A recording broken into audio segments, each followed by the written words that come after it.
मराठवाडा हा नेहमी दुष्काळग्रस्त भाग म्हणून समजला जातो.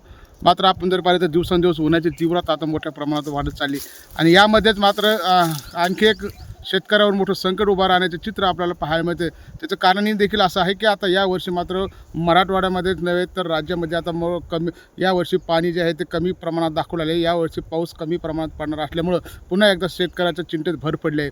मी आज छत्रपती संभाजीनगरच्या पैठण तालुक्यातील पाचोड या ठिकाणी आलेलो आहे.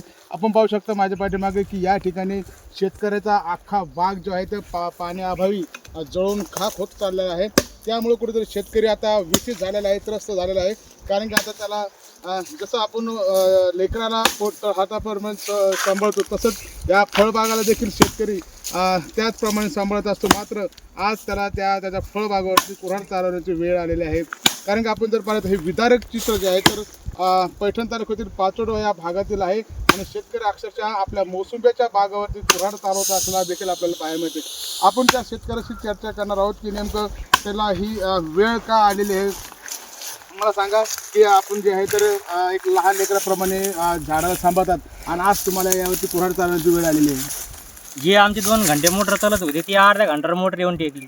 विकत पाणी तागा म्हणलं तर पुढं दुष्काळ सांगते दुष्काळ सांगते त्यावेळेस आपण खर्चाला पुरणार नाही म्हणून आता वेळ आली आमची तोडण्याची. मला सांगा की हे किती एकरमध्ये तुमचा बाग आहे आणि एकूण किती झाडं आहेत?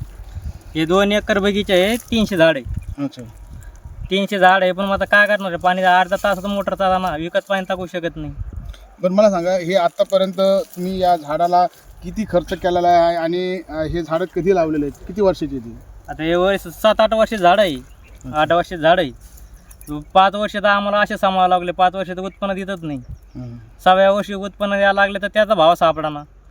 2.5-3 लाखाचं उत्पन्न होतं तर भावामुळं 10-12 हजाराच्या भावामुळं लाखभर रुपयाचं उत्पन्न होतं, 60-70 हजार रुपये खर्च लागत. त्याच्यामुळे ठेवायला पूर्ण त्याचा पावसाचं संकट म्हणून तोड लागू राहिले.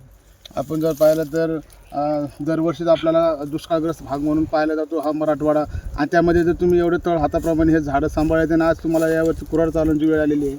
गंज आता गंज दुष्काळ होती, गंज आता हे होतं पण त्याला नाही इलाज आहे ना, तोडाच लागू राहिले ना, पाणी नाही विलाज नाही. माझ्यासोबत आणखी काही शेतकरी आहेत, आपण त्यांची देखील चर्चा करणार आहोत की मला सांगा की दरवर्षीप्रमाणे मराठवाडा हा दुष्काळ भाग म्हणून समजला जातो. यावर्षी आता पाऊस कमी सांगितलेला आहे, कसा शेतकरी सुधारेल, याच्यातून कसा बाहेर पडेल?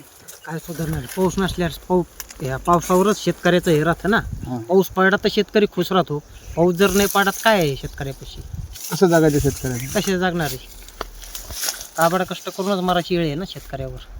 बरं, एकीकडं शासन म्हणते शेतकऱ्याचं कर्जमाफी करू, तुम्हाला पैसे देऊ, अमुक करू, हे माफ करू, ते माफ करू, असं काही झालं आहे का? नाही एवढं आपल्याला मला नाही येणार सांगता एवढं. बरं, आमचे जे झाड आहे आम्ही आमची शेतीच पाहणार आहे, आपल्याला बाहेरचं काही माहीत नाही. तर मला सांगा आज तुमचं 300-400 झाडं आहे आणि आज तुम्ही इतक्या वर्षापासून सांभाळ करताय आणि आज तुम्हाला त्याच्यावरती कुऱ्हाड चालवण्याची वेळ आली, किती दुःख होते, किती वेदना? काय करणार आहे? दुःख जरी झालं कोणाला सांगणार आहे हे दुःख? का कोणी थोडी काही देणार आहे आपल्याला?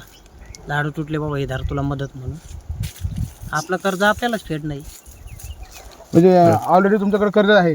हो, कर्ज आहे ना, त्याच्याबद्दल काय कोणी थोडी देणार आहे आपल्याला? काय मागणी काय आहे तुमच्या सरकारकडे? सरकारनं आता काय द्यायचे ते द्यावं आणि काय मागणी करणार आहे आम्ही? काय मागितल्याबरोबर थोडी देणार आहे सरकार बी. नक्कीच आपण जर पाहिलं तर या शेतकऱ्याच्या व्यथा होत्या.